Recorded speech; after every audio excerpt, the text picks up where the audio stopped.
Hello everyone, this is Go Against the Tide TV, but now we are in States and today we have special guest, Dr. Dukiem Pestą. It's a pleasure to meet you in our studio in America. Thank you, nice to be here. You are a state professor at University of Wisconsin, but you are also a director of Freedom Project Academy. I have a question. You often speak about growing leftist trend at universities, schools, and what is your plan to reverse that negative trend?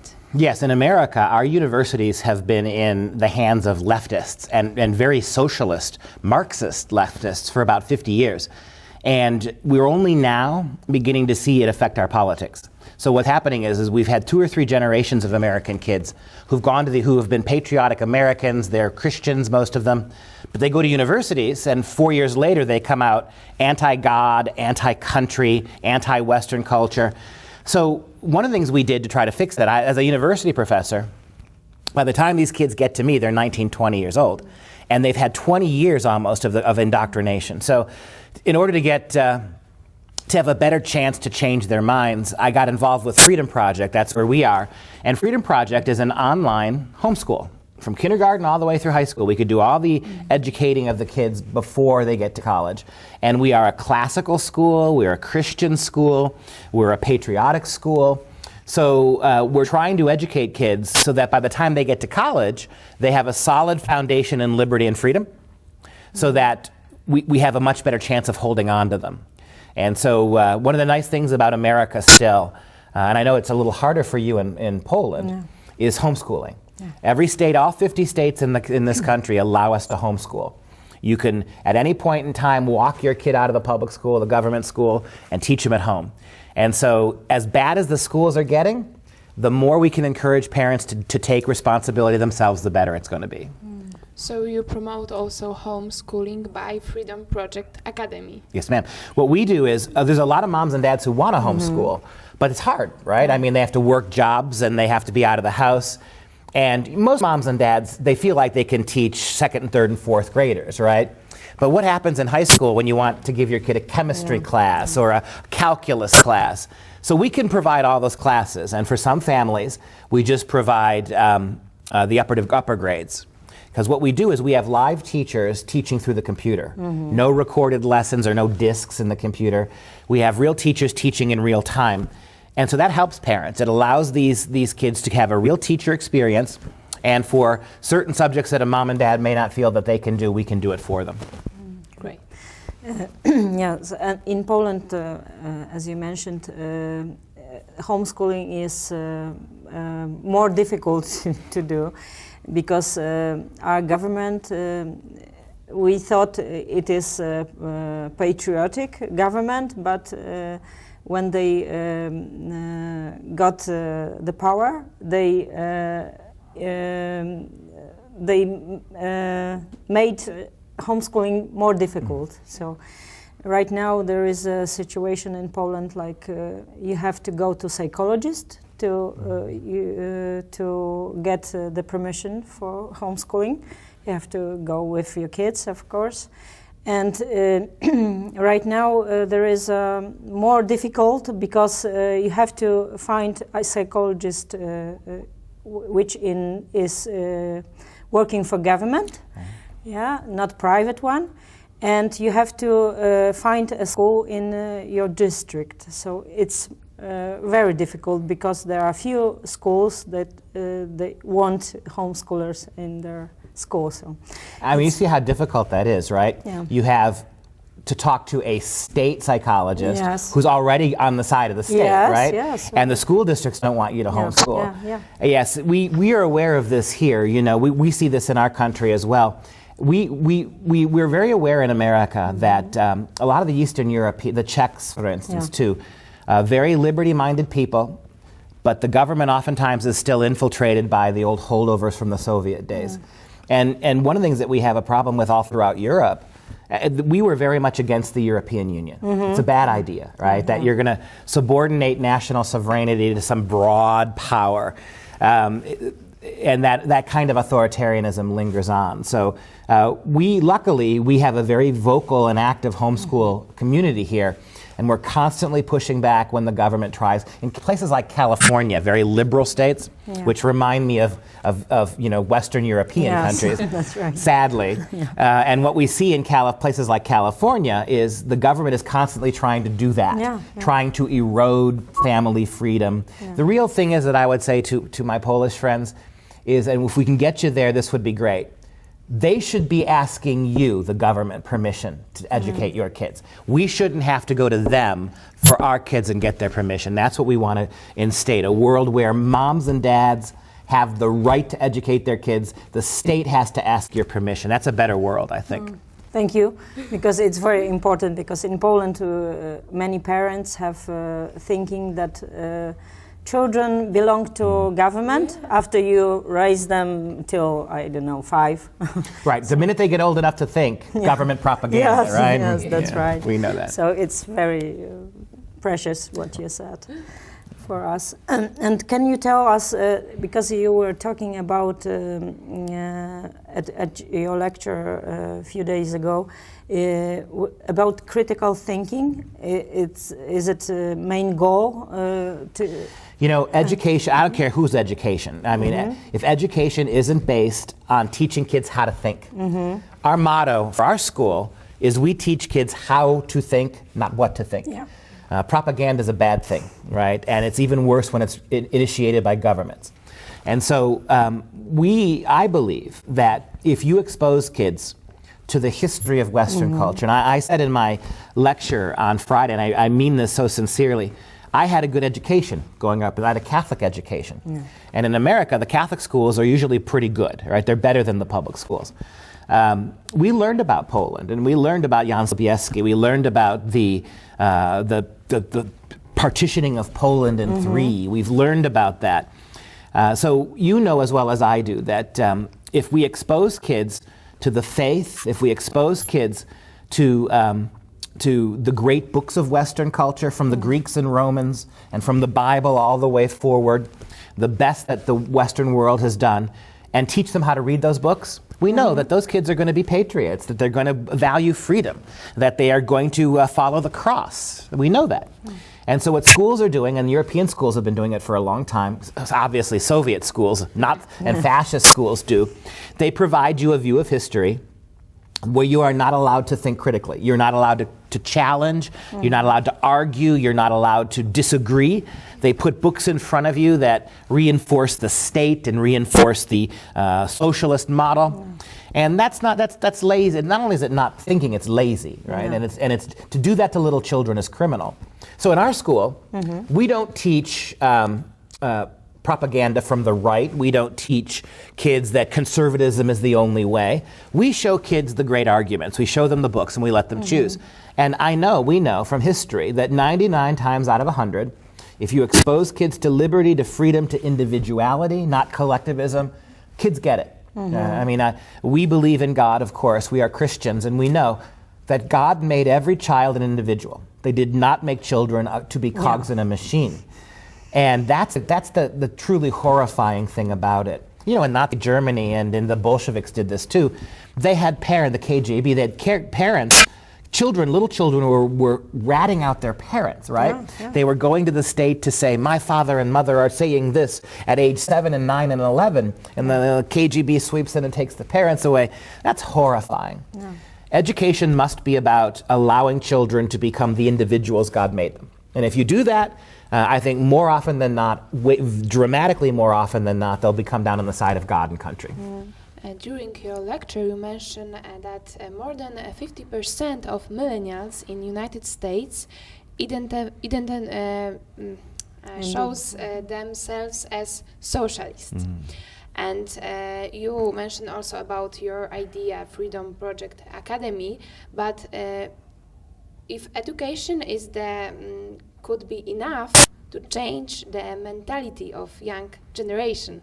Yes, I think so. In America, we consider, I don't know if this is true in Europe as well, we consider the millennial generation to be anything from about, same thing, okay, so pretty much people under 35. And so for us, it is true. As a university professor, I see it. These kids identify as socialists about 54% of the time. So more than half of American millennials think they're socialists. But when you ask them a question, explain socialist economics, they can't do it. When you ask them, and this is big for Europe, explain the history of socialism in Europe, they know nothing about the gulags. They know nothing about the murders and the re-education camps. They know nothing about it.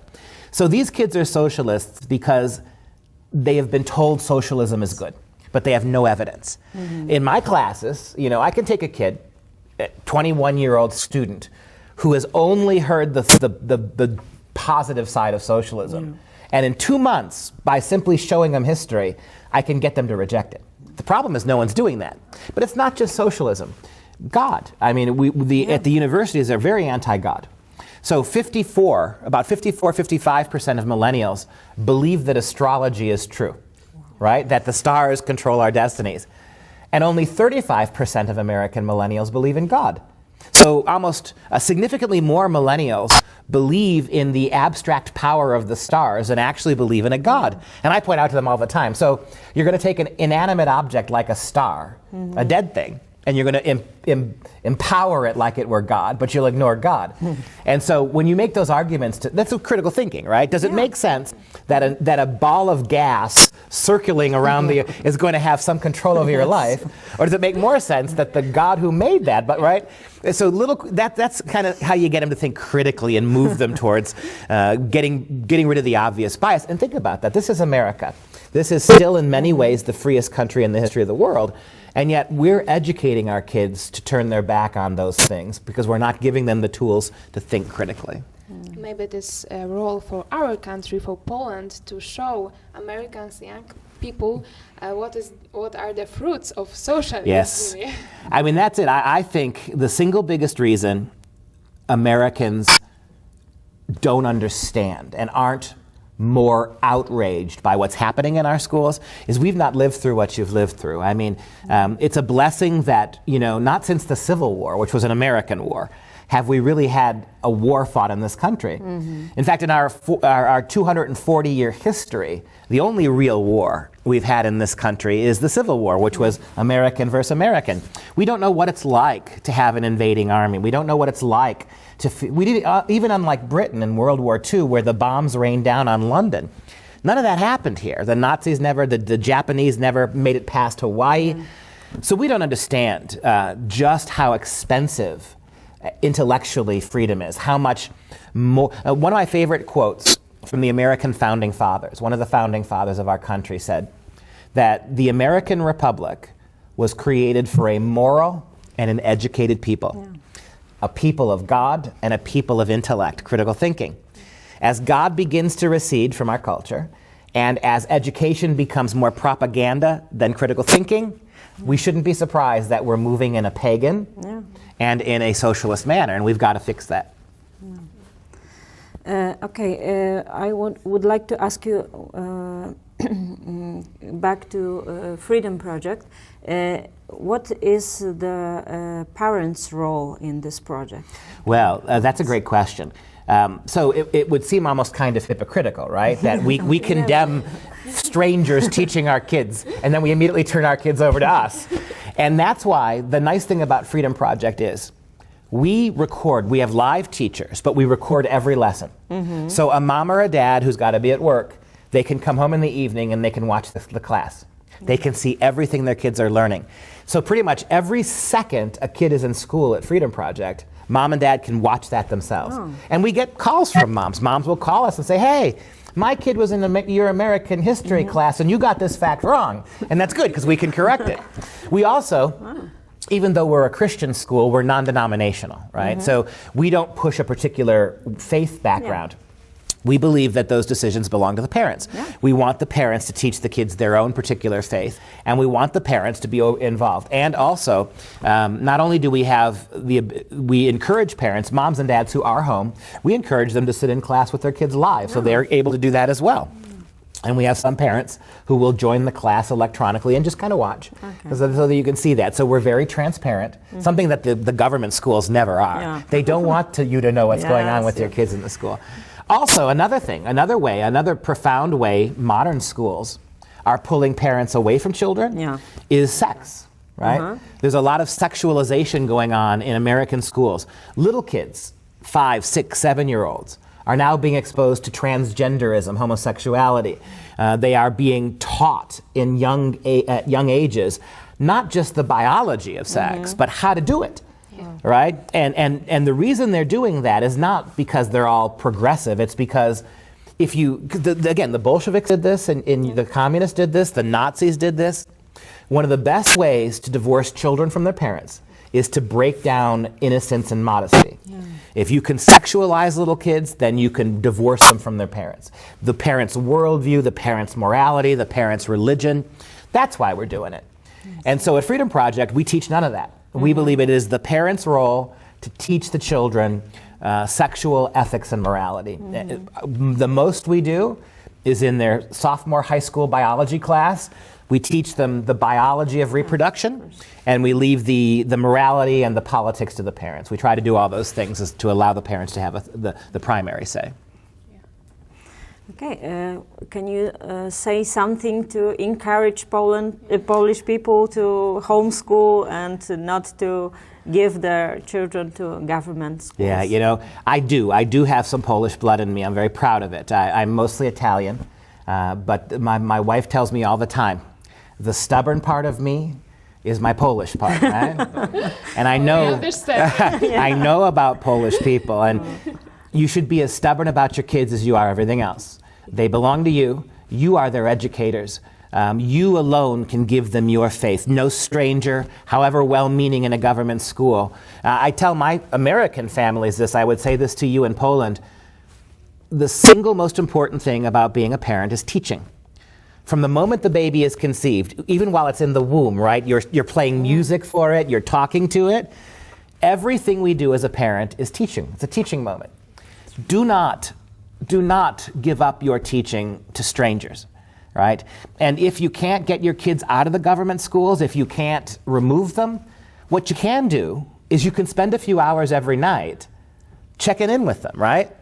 What did you learn today in school? What did you learn about Polish history today? What did you learn about economics today in your school? And inevitably, you're going to find that a lot of it is propaganda, a lot of it is warmed over Marxist garbage. Then you take an hour every night and show them something else. Well, that's what your government school says. But here, let me tell you about what Poland went through. Let me tell you about Poland in the 17th century when they were arguably the greatest nation in Europe. Let me tell you a little bit about how Poland saved Christianity in the Siege of Vienna. Because they won't get that in the school. So if you absolutely can't pull them out, and governmentally you have a much harder time than we do, then take the time to be a parent in the evening and teach them. Give them another way of seeing things. Thank you so Thank much you very much for your words, and we do invite you to Poland, and we want to cooperate with Freedom Project Academy. You are so great inspiration for us. Well, I would love to come to Poland. I would love to help you in your struggle, and I just want to eat a lot of Polish food. Oh, let's do that. Right? No problem. Sounds fantastic. We do that. We can cook. All right, awesome. Thank you so much. Thank you guys very much. much. Good.